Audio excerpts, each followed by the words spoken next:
And think of the qualities of Chenrezig and of the other Buddhas and Bodhisattvas, the really astounding qualities they have. Like we were learning about yesterday, feeling so much joy whenever somebody says, "Give me," and how they take complete delight in giving, even their body.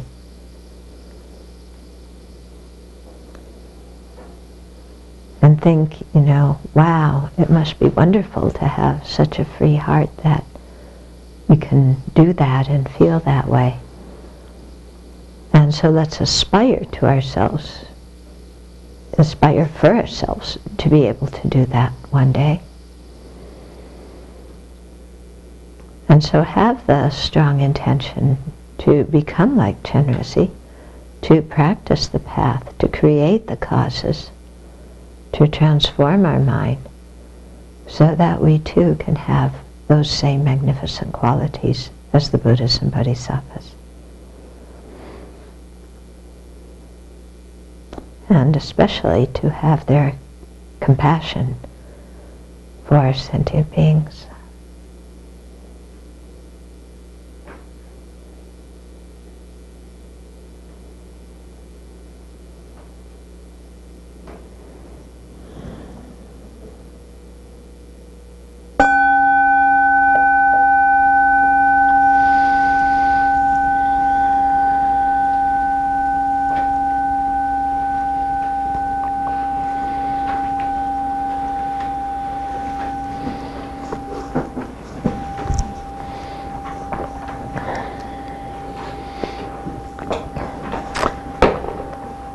Okay, so we did the requesting prayer yesterday. I'm not going to go through the 8 verses of that transformation because that's a whole other teaching, and I think it's on my website somewhere. So if you look at tuptenchildren.org, then you can hear a teaching on the 8 verses. Okay. So now we're at the point of the purification, meditation and mantra recitation. Okay, so Chenrezig was in front of us, and now he comes on top of our head, facing the same way as we do. And we also think of all the sentient beings, as far as the eye can see around us, and a form of Chenrezig manifests on top of each of their heads too. Okay, and then at the heart of each of these Chenrezigs there is a flat lotus flower, okay, and then a moon disc, a flat moon, not flat, horizontal lotus flower. Then there's a flat moon disc, and then at the center of that, standing upright, is the seed syllable Hri. Okay, so you can do that in the way the Tibetans write the Hri, or you can do it in English letters. Okay, it's a white syllable Hri. Okay, and the Hri is like the essence of Chenrezig's realizations, all the realizations compacted into one syllable. Okay, and then this, around the edge of the moon disc, starting in front, is the long mantra, Namo Ratnatraya, Namo Ganasagara, going around clockwise like this. Okay, and then inside that, between the Hri and the long mantra, is Om Mani Padme Hum. Okay, and so all the syllables are made of light, and they're glowing and radiant and completely enchanting. It's like you imagine them and your mind is just hooked. Okay? Yeah. And, okay, so that's at the hearts of all the Chenrezigs that are on the crowns of you and all the sentient beings. And then from that letter Hri and all the mantra letters, then incredible light and nectar flows out. And this is, again, the nature of Chenrezig's realizations and his blissful omniscient mind. And the light and nectar flow down you know, from Chenrezig's heart, in through the crown of your head. Okay, so you don't visualize your, you know, don't think, oh, I have such a thick skull and the light hits it and bounces back, or the nectar just slides down the side, it can't get in, you know. Don't think like that. We're using our imagination here, so it all just comes in very, very easily. Okay, and the light and nectar comes into you and it permeates your whole nervous system. Okay, so this is talking about you know, our psychic nervous system. There's a central channel that goes from the forehead, you know, down to the base of the spine. There's 2 side channels that go from the nostrils down to the side and, you know, hook into the central channel just below the navel. There's all sorts of other channels, you know, going out from the different chakras into the body. You don't have to visualize all those, but just think of, you know, your whole kind of psychic nervous system, and that the light and nectar flows into you and fills that whole nervous system as well as your entire body with this blissful light and nectar. You know, that's white and completely pure and radiant and gentle. And as it fills you, you know, then you think that all of your, you know, the imprints of destructive karma, all your afflictions, all your illness, any kind of external harm you're receiving, anything you don't like about yourself, anything you feel guilty about, all the self-recrimination, all this junk just totally disappears. Okay? It just disappears. So it's like when you go in a really dark room and you turn the light on, does the darkness go anywhere? It just disappears and it's filled with light. So in the same way, you know, all this stuff inside is just disappeared and you're filled with Chenrezig's blissful wisdom, compassion, light. Okay? So you can start out a part of the visualization, if you want to, really focusing on the visualization without reciting the mantra, and then recite the mantra later, or you can go right into reciting the mantra. Actually, at some time or another, you're going to be wanting to do the visualization at the same time as the mantra. Okay? So, some people say, oh, well, I don't know which to concentrate on, the mantra or the visualization, and then there's my distractions, and, you know, what do I focus on? So, it's kind of like, well, like regular life. We may be looking at something, but knowing there's some sound going on in the background, or sometimes we may be focusing on the sound and knowing something is going on in front of us. Okay? But, you know, our chief focus is one thing or the other, and then the other one's more in the background, but we know it's happening. So when you're doing the visualization, sometimes you can really focus on the visual aspect of it. Okay, again, you're not trying to see it with your eyes, you're just imagining. Okay? And some people say, oh, but I can't imagine. But if I say, imagine your paycheck, you have a very good image in your mind. And if I say, think of pizza, very vivid image. And if I say, think of your loved ones, you know, you have a mental image, don't you? So we can visualize. Yeah, if I say, think of the person that you really hate, you know, they're in your mind instantaneously. Okay? So if I say, think of what you look like in the mirror, you have an image. Yeah? So, you know, we do have these images in our mind. So again, it's not like seeing things with our eyes. We want to just, you know, have that image, have that feeling, you know. So it's not just the visualization. For those of us who are more kinesthetically oriented, you're also feeling this light and nectar completely fill you up, you know, from every part of your body.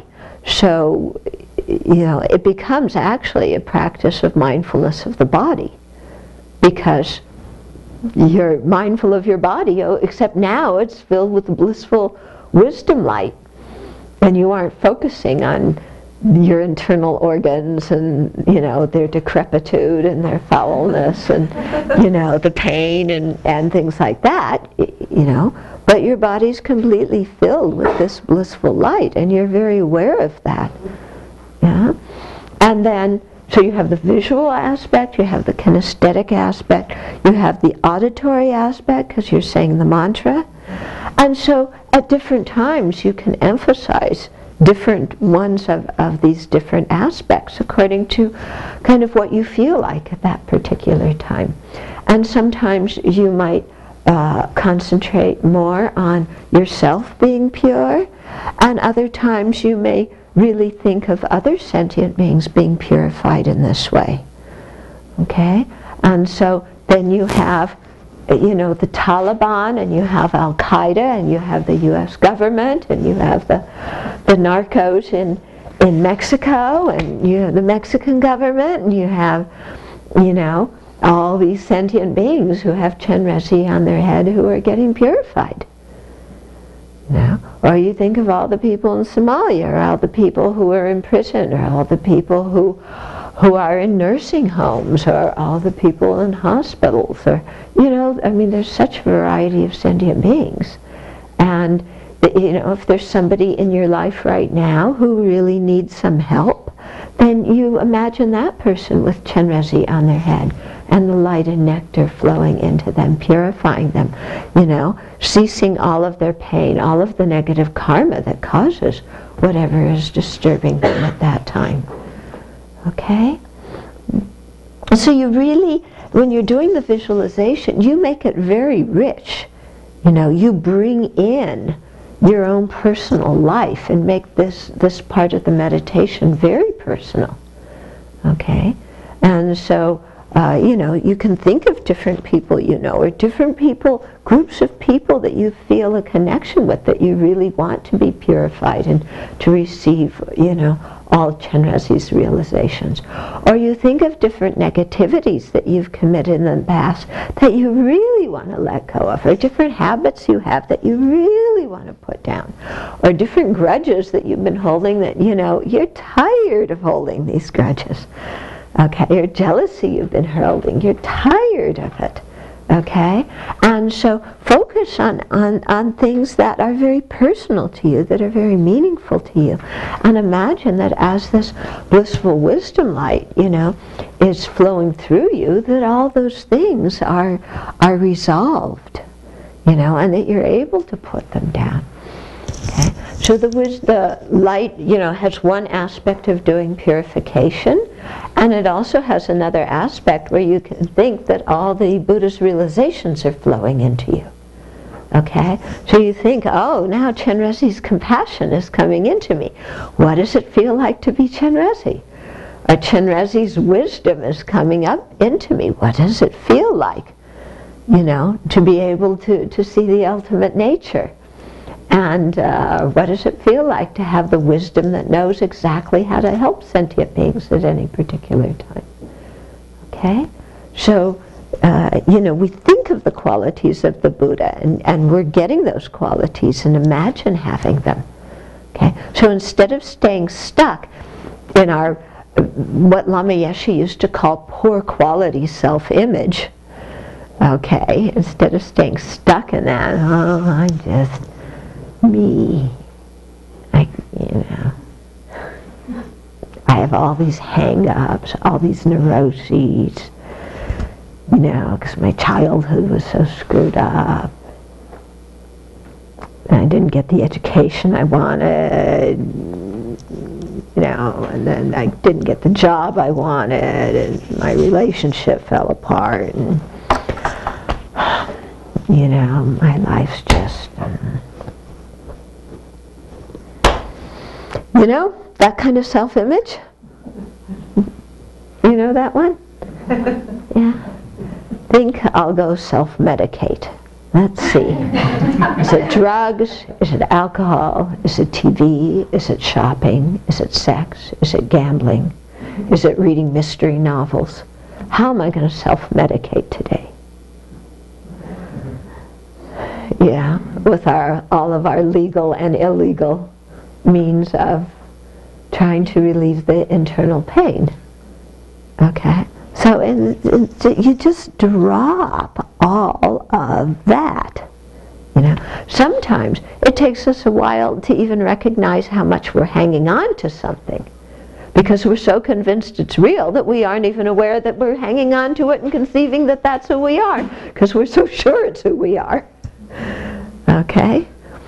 But as you become more and more aware of these wrong conceptions of the self, then, you know, you imagine really letting them go. Huh?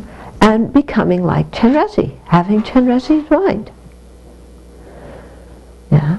Having the confidence of a Buddha. Yeah? Buddha's not arrogant, but a Buddha sure is confident. Buddha's also very humble. Okay? So we imagine having all these qualities, right? And we imagine everybody else around us also having those qualities. Okay? And so we do this while we say the mantra and do the visualization. Okay?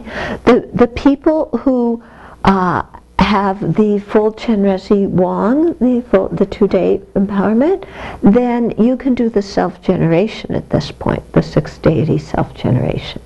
So that's, I think, in the back of the book, but that's only for the people who have had the 2-day Chenrezig empowerment.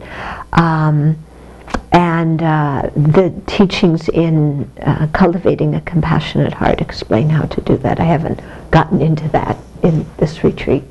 Yeah.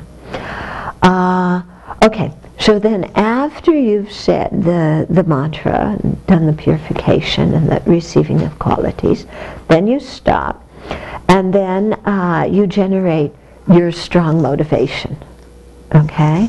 So it's under the section that says absorption, where you think, I will live my life in a meaningful way and do all actions with the motivation to attain full awakening for the benefit of all sentient beings.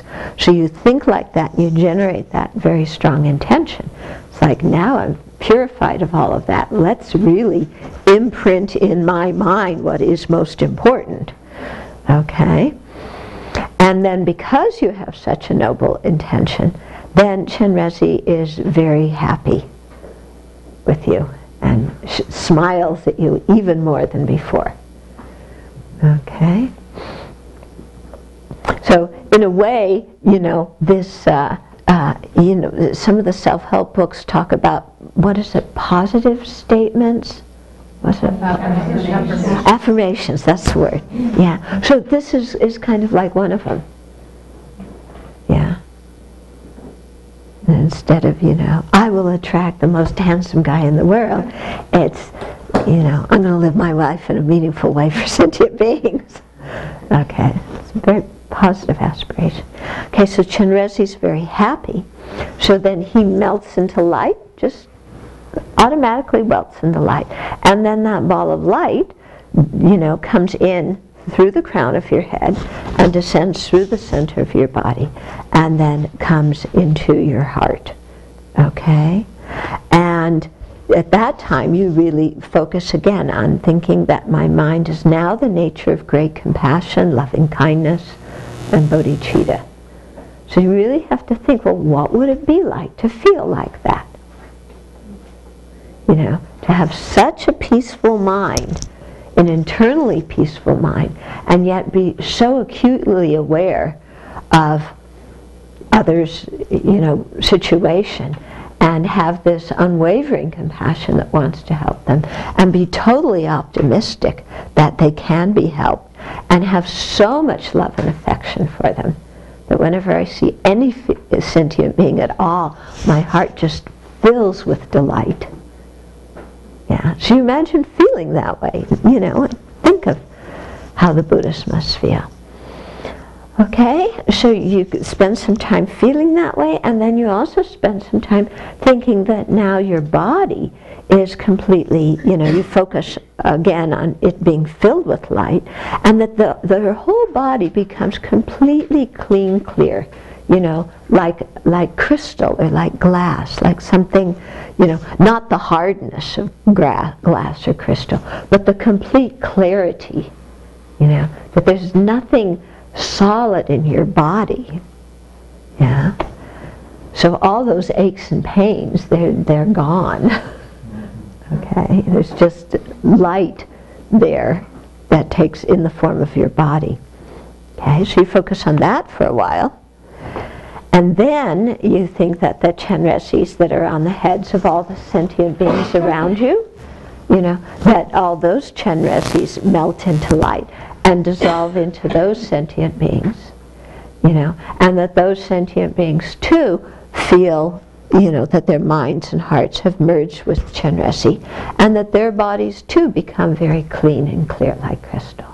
Okay, so if you're doing it for a friend of yours who is sick or injured or whatever, Chenrezig is going into them, their bodies are completely filled with light, their minds are pure, you know, their minds are calm and peaceful, and, you know, there's no illness in their body. Okay, so you imagine like that, okay, for all the different sentient beings. Okay, and then after that,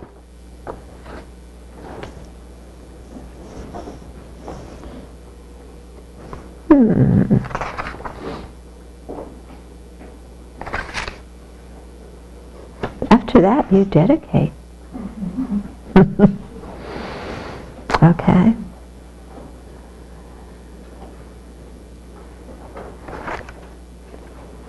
So we already talked about dedication. I don't think we need to do that again. So the section on the top of page 8 that says mantra recitation, that's for the self-generation. Okay, it's a short way to do the self-generation for the people who are doing it. And then when you get up from your meditation cushion and you go about your daily activities, okay, if you've done the self-generation, then you become a simple form of Chenrezig, one face, two arms. Or if you haven't done it, then you can think of a small Chenrezig at the center of your chest, in your heart chakra, or on your head, and Chenrezig is accompanying you throughout the day. Okay, so when you have to have a really difficult meeting, Chenrezig is there with you. Yeah. And so every time you open your mouth, Chenrezig is aware of what you're saying. Yeah, so then we become more aware of what we're saying, or about to say, actually. Yeah, and when we need a little energy boost, Chenrezig's there in our heart or on our head, and, you know, somebody's saying something to me, and, you know, my old habit is to get, you know, really angry about this. So now I think, okay, how would Chenrezig handle this? Yeah, Chenrezig's there in my heart. I'm not a totally bad person if Chenrezig's in my heart. So somebody's criticizing me. It doesn't mean that I'm a disaster as a human being. I don't need to get mad at everybody who disagrees with me. Yeah, lots of people disagree with Chenrezig. Yeah, Chenrezig doesn't get upset, angry, and wage war against them. Okay? Okay, so we take the practice into our daily life with us and really use it to inform our daily life. Okay? So, questions? Yeah? I have a specific question about the dedication. Mm-hmm. The third paragraph? Mm-hmm. I don't understand that paragraph at all. It's the one due to this merit accumulated by myself and others in the past, present, and future. It's the one in whatever guise you appear. Whatever. Oh, that paragraph, okay. Okay. Okay, so whatever guise you appear, so however Chenrezig manifests, you know, because Chenrezig can manifest in who knows what kind of form that we may or may not recognize. Okay, whatever your retinue, so whoever is surrounding Chenrezig, yeah, whether Chenrezig manifests in the hungry ghost realm and is surrounded by hungry ghosts, or whether he manifests in the human realm and, you know, all the people I don't like are around him. Yeah, This can happen. Sometimes you don't like the other disciples of your teacher. You know, you're competing with them and you're jealous of them and all sorts of that stuff happens.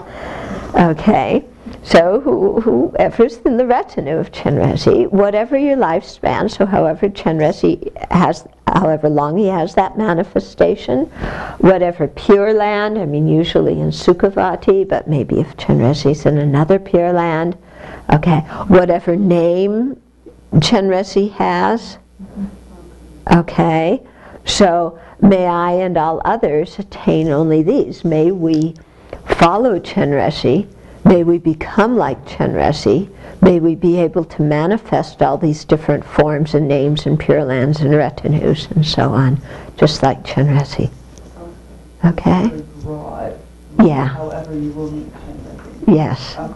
So however I meet Chenrezig, may I follow and practice, and may I become like that and have those same qualities and be able to do that too. Okay?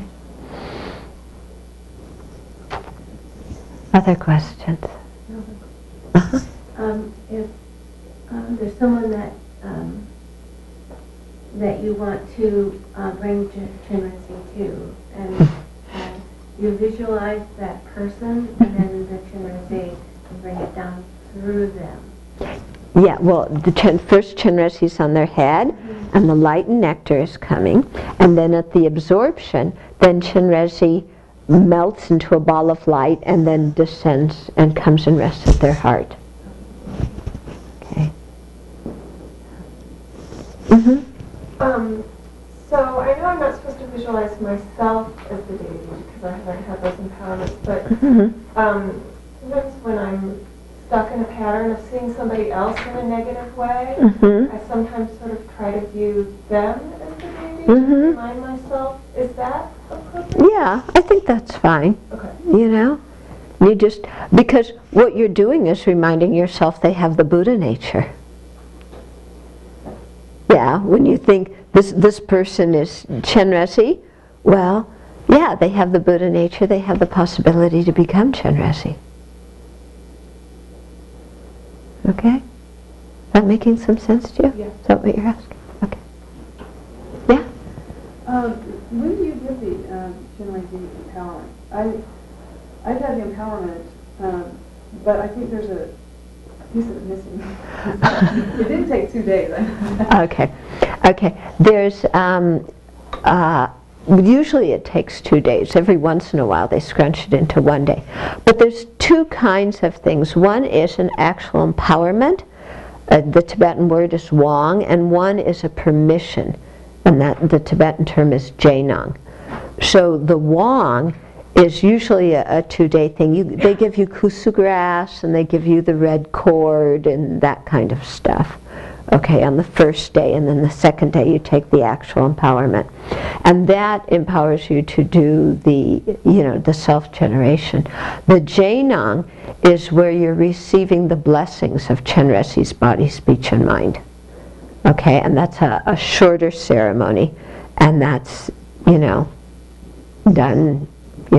just, can be done very quickly.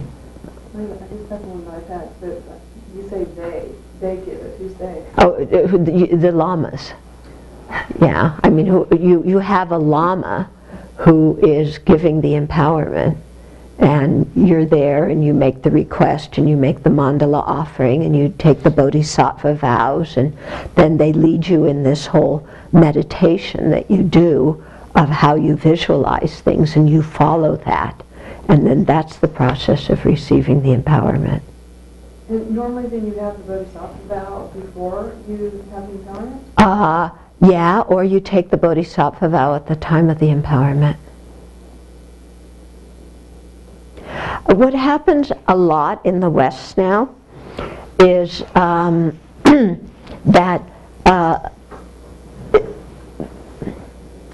it's a complicated thing. The Westerners want empowerment because they're the highest thing, okay? And we want the highest thing. And so they request the teachers for empowerment, and the teachers, want to give what the students request. And also the teachers have the view that it plants good seeds in the students' minds. Okay?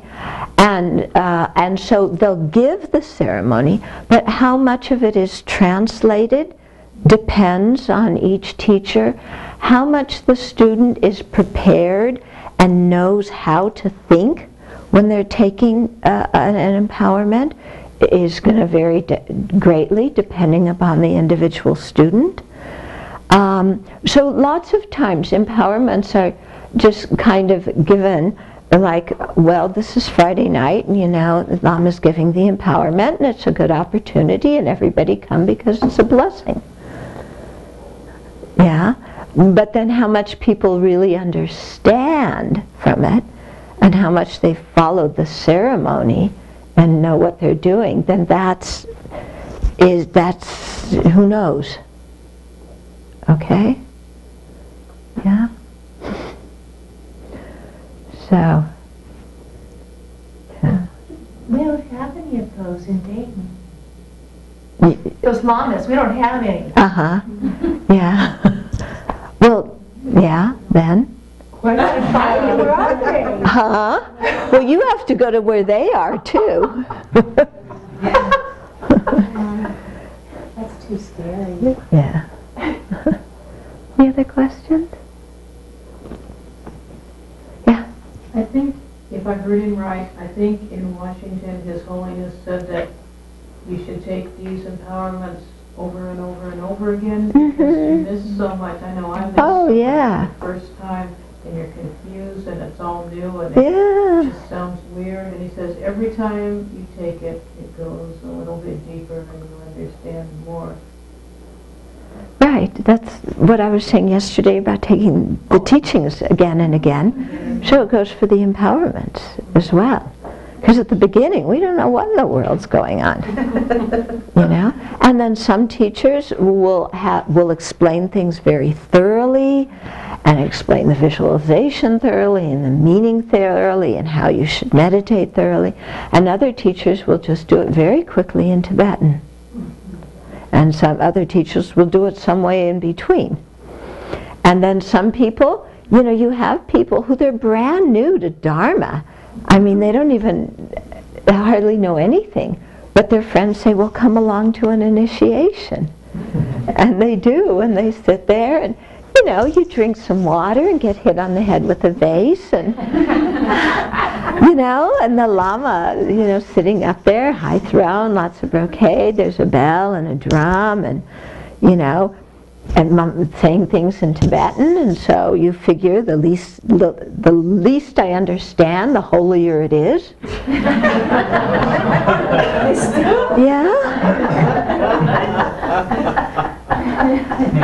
Yeah.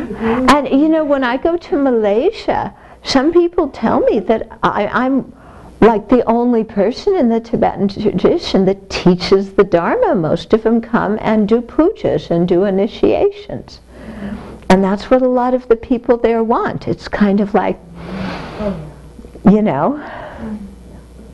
some special supernatural thing you're getting. Yeah. And then there's me, and I talk about anger, and love and compassion and forgiveness and karma and yeah. Yeah. You were talking about doing the Bodhisattva vows this time, is that correct? Tomorrow. Is there something, I'm looking at the 8 precepts of aspiring bodhicitta. Is that what I would be doing? Well, first we're going to do the aspiring bodhisattva ceremony. And so, Everybody? Yeah, everybody who wants to do it. It's not an obligation. But I said when we do the aspiring ceremony, there's one way to do it where there's no commitment at all. There's another way to do the same ceremony where then you take those 8 precepts, Is that the 8 precepts That's it. Thank you. Right. Because that helps your bodhicitta not degenerate in this life and future lives. I just want to be prepared when I get here. Pardon? I just want to be prepared for what I'm doing. Good. Good. Thank you. I appreciate that. Seriously. Seriously. I think it's fantastic when people ask questions like this. Then after we do that, then for the people who want to actually engage in the bodhisattva practice, then there will be the practice of taking the bodhisattva vow. Okay. Huh? The 18? Yeah, the 18 and the 46. Okay. So those, you may feel, some people may feel, I just want to generate bodhicitta tomorrow morning, and that's it. And other people may feel, I want to generate bodhicitta, and I don't want it to decline in this life and future life, so I'm going to take, the aspiring with the 8 vows. And other people may say, well, I really want to do the bodhisattva practice, and so I want to take the bodhisattva vow. So, each one of us has different levels where we're at, and it's important to really see where we're at and what we're capable of and what we feel good about doing at this particular time. And not just take everything because, somebody says take it. Yeah, I think your process of asking questions and, what are we doing and what does this mean, that's very good. Yeah. So if I was to take the Bodhisattva vows, and number 1 says praising oneself for helping others. Wow, like I could do that daily. Let's do it. Huh? If I say that I want to do this, but then I end up doing the exact what it says I'm not supposed to do, is that where I do renunciation and try again tomorrow? Or? Yeah. Well, what you have to do is, when you look at the Bodhisattva vows, and you have to say, first of all, are these things that I really want to follow?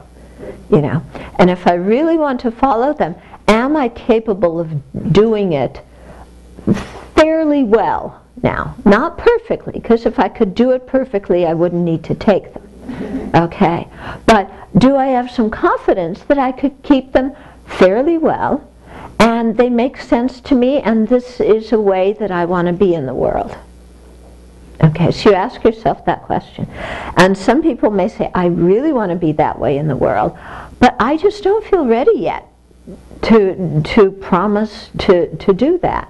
So I'm going to train with the aspiring bodhicitta for a while, and then as I train with the aspiring bodhicitta, then I gain more confidence, and I know what the bodhisattva vows are, so I can kind of, try and keep them without actually having taken them, and practice like that for a while. And then later, when I feel more confident and I really want to take them, then I'll do that. And other people may have already done the practice with the aspiring bodhicitta, and they may be at the point of saying, well, I'm ready to take the bodhisattva vow. Okay? So everybody's going to be at a different stage. Yeah? If you've taken the bodhisattva vow before, then it's always good to renew it. Yeah. Okay. Question to you on last night. We were talking about how when you take the bodhisattva vow, it stays with your mind stream past this life. And so we were saying, well, what if whoever had it in the next life didn't know or wasn't exposed, and therefore didn't keep the vow? Right. And are they creating negative karma? Yeah. Well, if you don't know, whoever you become in your next life, if you have no memory of having taken them, I don't think there's going to be a huge amount of negative karma.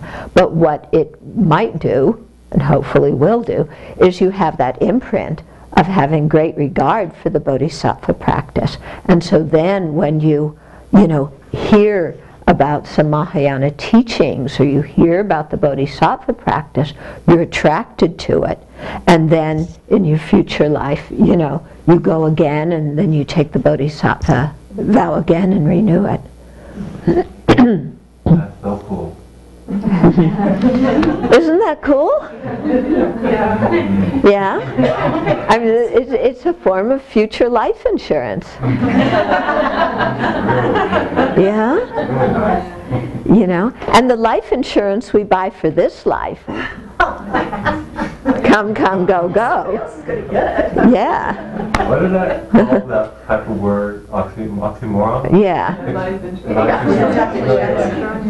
Yeah. I wonder, Yeah. Is the forearm Chenrezig practice, we do that, and I notice at home, the prayers are, a lot of them are the same. Yeah. Is that empowerment different than, I mean, the visualization is different because the person Right. is different. but is Yeah. it- And the empowerment is different for the forearm Chenrezig also. Yeah. Yeah. There's many forms of Chenrezig. So each one has a particular empowerment or a particular Jainang permission that goes with it. Oh, I was just wondering if, having taken a Bodhisattva vow, if that would almost act like a trigger that would, in the next life, perhaps, like, you know how a remembered scent stirs up? Yeah, well that's what we're hoping, that there's some sense in a future life of familiarity, or some sense at least of attraction. It's kind of like, you know, how did you meet the Dharma? You know? And why, you know, you saw a flyer, or your friend told you about something, but why did you decide to go? Or, you know, you saw some book in a bookstore, why did you decide to get that book? You know, there's some link there. Yeah, and that's a link from a previous life. Hmm? Okay, we have to stop now.